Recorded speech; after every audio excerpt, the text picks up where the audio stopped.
Assalamualaikum warahmatullahi wabarakatuh. Kepada yang terhormat Ibu Veronica Eka Putri STMPD selaku dosen pengampu mata kuliah Manajemen Pengelolaan Kelas, dan teman-teman yang saya cintai dan saya banggakan. Kami dari kelompok 1 akan mempresentasikan hasil diskusi kelompok kami mengenai manajemen pengelolaan kelas dengan menggunakan pendekatan berbasis manajerial. Saya, Esa Hafiza Beki, selaku moderator akan memimpin jalannya diskusi kali ini. Pertama-tama, marilah kita membaca basmalah bersama-sama. Bismillahirrahmanirrahim. Selanjutnya, materi yang akan dibawakan oleh teman-teman saya yaitu Fajar, Dae, dan Laulisna. Dilanjut dengan pembahasan pertama, yaitu pengertian pendekatan dalam pengelolaan kelas. Pengertian pendekatan pembelajaran diartikan sebagai titik tolak atau sudut pandang dalam proses pembelajaran yang merujuk pandangan tentang terjadinya suatu proses yang bersifat umum. Adapun pendekatan merupakan unsur penting yang harus dikuasai pengajar sebelum merencanakan perancangan pendidikan. Sebagai pekerja profesional, seorang guru harus mendalami kerangka acuan pendekatan, terutama pendekatan di kelas, sebab di dalam penggunaannya ia harus terlebih dahulu meyakinkan bahwa pendekatan yang dipilihnya untuk menangani suatu kasus pengelolaan kelas merupakan alternatif yang terbaik, sesuai dengan hakikat dan masalahnya. Artinya, seorang guru dahulu harus menetapkan bahwa penggunaan sesuatu pendekatan memang cocok dengan hakikat masalah yang ingin ditanggulangi. Ini tentu tidak dimaksudkan mengatakan bahwa seorang guru akan berhasil baik setiap kali ia menangani kasus pengelolaan kelas. Nah, ada sejumlah konsep tentang pengelolaan kelas yang sebagian diantaranya tidak dianggap memadai. Misalnya, pandangan otoriter yang terlihat pengelolaan kelas semata-mata memusatkan perhatian sebagai pengelolaan kelas semata-mata upaya menegakkan tata tertib, atau pandangan permisif yang memusatkan perhatian pada usaha untuk memaksimalkan kebebasan murid. Di dalam uraian ini akan dikemukakan 3 pandangan yang nampaknya memberi harapan, baik dari penalaran maupun berdasarkan informasi yang diperoleh melalui penelitian-penelitian. Pendekatan manajerial dalam istilah pendekatan manajemen adalah sebuah pendekatan yang sistematis karena pengelolaan yang teratur yang melibatkan unsur-unsur terpadu dalam proses pembelajaran.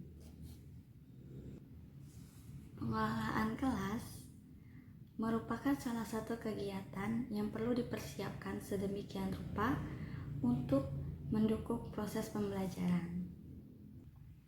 Pengelolaan kelas dengan menggunakan pendekatan manajerial dibagi menjadi 3. Yang pertama ada pengaturan kelas, yang kedua ada pengelompokan siswa dalam melayani kegiatan belajar mengajar, dan yang ketiga ada tutor sebaya. Yang pertama ada pengaturan kelas.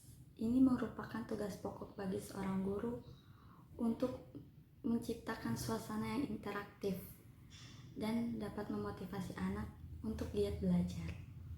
Agar semua itu dapat tercapai, maka diperlukan pengorganisasian di dalam kelas yang meliputi tujuan pembelajaran, lalu ada pengaturan waktu, pengaturan ruang belajar, dan pengelompokan dalam belajar. Yang pertama ada tujuan pembelajaran.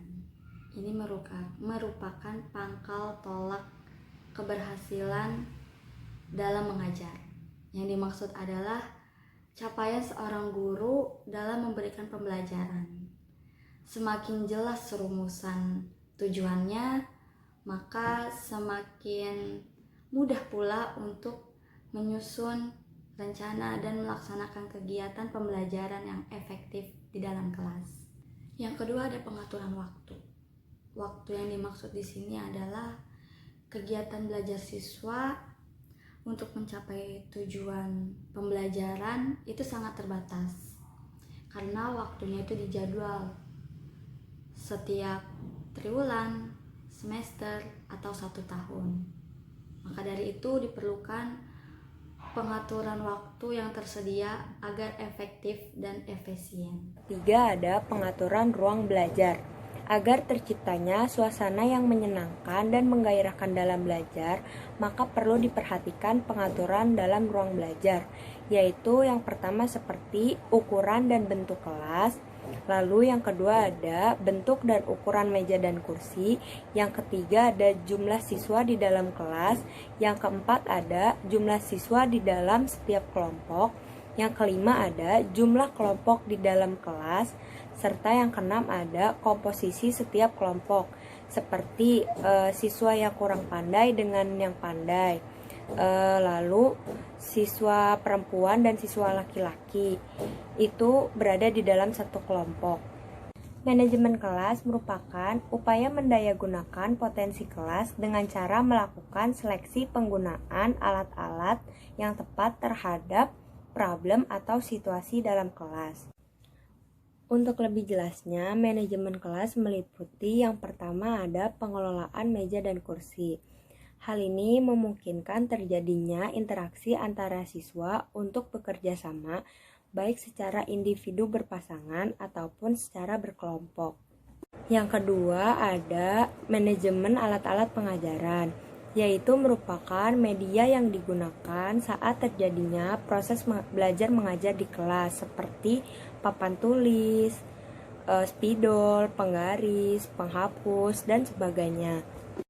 Yang ketiga ada penataan keindahan dan kebersihan kelas, yaitu seperti misalnya adanya hiasan dinding seperti foto presiden dan wakil presiden, adanya lukisan-lukisan atau kaligrafi, adanya penempatan lemari dan meja guru dengan benar, terus adanya pemeliharaan pembersihan kelas yang dilakukan secara bergantian atau sistem piket. Yang keempat, ventilasi dan tata cahaya. Alangkah baiknya itu ada di sisi kiri dan kanan ruangan, serta guru dilarang merokok di dalam kelas. Dan yang kelima itu ada pajangan kelas. Nah, itu tuh alangkah baiknya hasil karya dari siswa yang ada di dalam kelas tersebut yang dijadikan pajangan di dalam kelas. Dan yang keempat ada pengelompokan dalam kelas. Dalam belajar, siswa melakukan banyak kegiatan belajar. Nah, kegiatan belajar ini disesuaikan oleh minat dan kebutuhan siswa. Ada siswa yang dapat belajar dengan sendiri atau individu, dan juga ada siswa yang dapat belajar secara kelompok. Oleh karena itu, pengelompokan belajar di dalam kelas itu perlu dilakukan. Dalam penyusunan anggota kelompok, ada beberapa hal yang perlu diperhatikan. Yang pertama, itu kegiatan belajar apa yang akan dilakukan. Misalnya itu secara individual, kelompok, berpasangan, ataupun secara klasikal. Nah, terus yang kedua itu siapa yang menyusun anggota kelompok. Nah, itu tuh kesepakatan mau dari guru itu atau dari siswa, ataupun kesepakatan dari guru dan siswa. Lalu yang ketiga itu ada atas dasar apa kelompok itu selalu tetap ataupun berubah-ubah. Nah, itu disesuaikan dengan kebutuhan siswa dalam belajar. Nah, saya akan melanjutkan pembahasan dari teman saya. Selanjutnya yaitu pengelompokan siswa melayani kegiatan pembelajaran. Nah, dalam melayani kegiatan pembelajaran yang aktif, pengelompokan siswa itu mempunyai arti tersendiri. Karena kenapa? Ya karena di dalam pengelompokan peserta didik seperti itu ada gagasan-gagasan yang mereka dalam artian apa ya? Yang mereka punya atau ide-ide tersendiri gitu kan. Nah, jadi pengelompokan melayani pembelajaran ini dibedakan dari pengelompokan yang sederhana sampai yang kompleks gitu. Nah, maka pengelompokan dibedakan menjadi 3 jenis. Yang pertama, pengelompokan siswa menurut kesenangan berkawan gitu, atau kesenangan berteman. Nah, di sini pengelompokan ini terdapat hal-hal seperti kayak misalkan ini ibarat kayak mungkin kayak misalkan geng-gengan gitu kan, pengelompokan, wah ini sikap saya sukanya sikap yang kayak gini, seperti ini, seperti itu. Nah, dan yang kedua itu pengelompokan menurut kemampuan. Nah, kemampuan ini misal si A kemampuannya di IPA, nah si A ini tidak mungkin dong ke IPS gitu kan. Nah, lanjut yang ketiga, kemampuan berdasarkan minat. Nah, misalkan si siswa ini minatnya di di bulu tangkis. Nah, ya tidak mungkin dong si siswa tersebut belajarnya di poli gitu kan, nggak nyambung gitu kan. Nah, tiga hal yang utama ini dilakukan oleh guru dalam manajemen kegiatan pembelajaran. Nah, yaitu pertanyaan mendorong siswa untuk berpikir dan berproduksi. Nah, dalam artian berpikir dan berproduksi untuk menemukan ide-ide yang baru, gagasan-gagasan yang baru gitu, yang belum muncul lah, dalam artian seperti itu. Nah, yang selanjutnya umpan balik yang bermakna. Nah, dalam artian kita saling curhat sama-sama teman. Ini si teman punya masalah, mungkin kita bisa bantu solusinya seperti apa, dan kita juga punya masalah dan kita menceritakan ke teman itu, dan teman pun mempunyai solusi. Nah, seperti itu. Nah, dan yang terakhir yaitu tutor sebaya. Siswa berfungsi sebagai guru. Nah, di negara maju sudah dilakukannya kegiatan tutor sebaya ini. Nah, di negara tercinta ini, di negara Indonesia, kita sedang diuji cobakan yaitu yang namanya tutor sebaya. Karena kenapa? Di sini tuh siswa yang pandai dapat memberikan bantuan kepada siswa yang berkurang kemampuannya atau berkurang kepandaiannya. Mungkin di teman-teman kita sudah melakukannya, cuman tidak ibarat lihat hasil aja gitu kan, tidak menanyakan caranya seperti apa gitu, seperti itu. Nah, tutor sebaya ini sangat berpengaruh terhadap siswa. Karena kenapa? Siswa yang tadinya tidak bisa apa-apa bisa menjadi apa-apa, bisa, atau misalkan si anak ini tidak bisa rumus ini, terus dibantu sama temennya, dan si anak ini ternyata bisa gitu. Tapi ini mungkin mengganti dia, gurunya ini kurang jelas gitu kan, kurang jelas menyampaikan materi, tetapi temannya cukup gitu untuk mendapatkan materi tersebut gitu kan.